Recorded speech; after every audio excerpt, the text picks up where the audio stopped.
Bonjour à tous, bienvenue à cette capsule Excel numéro 5, capsule qui vise à présenter comment réaliser les différents diagrammes associés à la variable qualitative nominale et ordinale. Par différents diagrammes, j'entends le diagramme à bande verticale et diagramme circulaire ou encore diagramme à secteur. Donc, c'est les deux diagrammes que nous allons voir dans cette capsule. Premièrement, on peut voir que j'ai complété la mise en forme du tableau qui était associé à l'exemple de la capsule 4, donc le niveau d'intérêt pour le cours de méthode quantitative chez les étudiants. Donc, j'ai finalisé la mise en forme, entre autres en mettant les bonnes modalités là, au lieu du codage 1, 2, 3, 4. On va pouvoir utiliser alors les différentes données qu'on a ici afin de les insérer dans un diagramme à bande verticale pour commencer. Donc, on va dans l'onglet Insertion, au haut, ici.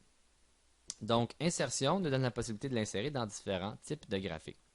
Ce qui va nous intéresser pour commencer, le diagramme à bande ici. Évidemment, il nomme histogramme, mais il ne faut pas se fier à ça. On peut utiliser le premier type qui est ici, ça va nous donner le diagramme à bande voulu.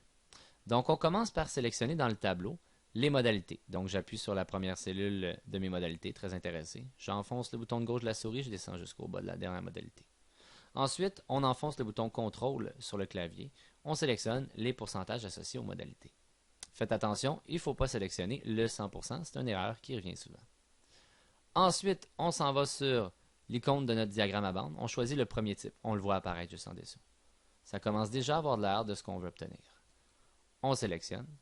Le problème, on n'a pas de titre pour l'axe horizontal et l'axe vertical. Donc, pour obtenir le titre, il faut changer la mise en forme rapide du graphique.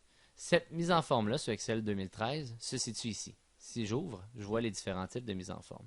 Je veux celle avec le titre pour l'axe horizontal et vertical. On voit que une place pour insérer le titre est apparue. On la sélectionne. Dans Excel 2010, cette mise en forme, en fait, est affichée, les trois premiers choix, à peu près ici, dans la barre d'outils. Donc, on fait juste sélectionner le déroulement et on peut aller choisir le 9e choix.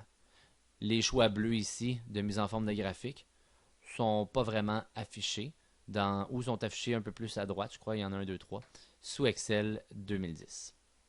De toute façon, ils ne nous serviront pas. C'est fait pour peaufiner le graphique, donc pas nécessaire dans notre situation.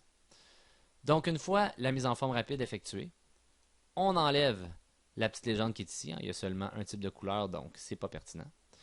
On peut modifier le titre. Puisqu'on utilise le même titre que le graphique, on peut tout simplement aller dans le graphique, sélectionner l'écriture du titre, resélectionner le titre de notre graphique, surligner au complet. On n'a pas d'option de collage rapide. Donc, ce qu'on peut faire, on peut aller dans l'accueil et faire un collage à l'aide des options de l'accueil. Donc, en collant, on voit que ça a collé le titre. Évidemment, on ne laisse pas un titre qui est aussi gros que le graphique. On essaie de redimensionner en allant au coin en bas à droite. On peut redimensionner notre graphique. On essaie d'y donner des proportions un petit peu plus représentatives. Ensuite, on peut changer l'axe vertical. Donc, ici, c'est des pourcentages d'étudiants. Donc, on peut tout simplement tout effacer et insérer pourcentage d'étudiants. Dans le cas de l'axe horizontal, il s'agit du niveau d'intérêt. Donc, nous allons le modifier pour niveau d'intérêt.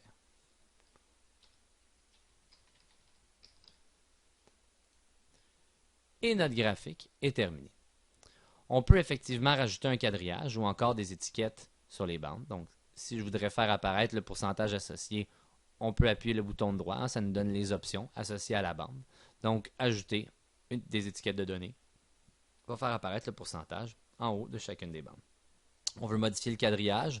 Bouton de droit sur une ligne du quadrillage. Format du quadrillage. Donc, dans le format du quadrillage, on a les différentes options du quadrillage. À vous de les essayer, de les découvrir, donc de les modifier au besoin. Donc, évidemment, on peut aussi modifier le maximum. Des fois, on va avoir un graphique qui peut monter jusqu'à 120%. On ne veut pas 120%, ce n'est pas quelque chose qu'on va obtenir dans nos données statistiques. Par conséquent, on peut changer ça. Bouton de droit sur les valeurs. Mise en forme de l'axe va nous donner les options pour mettre l'axe en forme, donc le maximum, le minimum.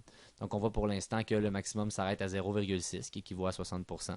Je pourrais toujours dire, j'aime mieux l'afficher jusqu'à 80%, voir qu'est-ce que ça va donner. On voit que le graphique, maintenant, nous l'affiche avec 80%.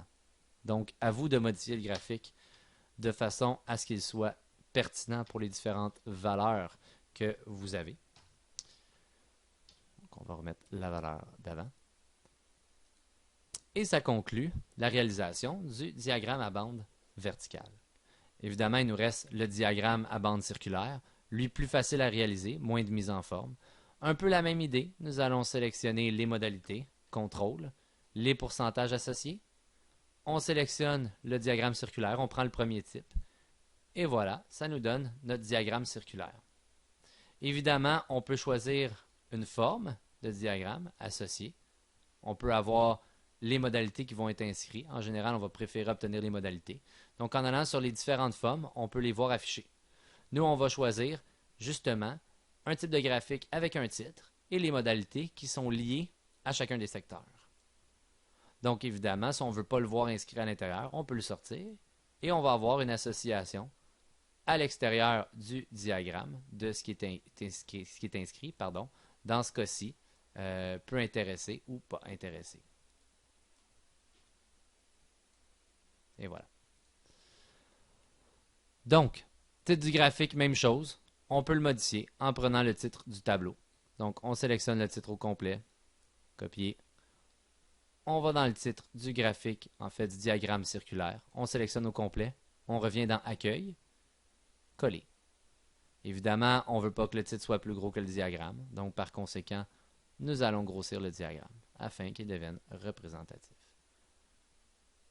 Et ceci conclut la capsule numéro 5 sur la réalisation du diagramme à bande verticale et du diagramme circulaire.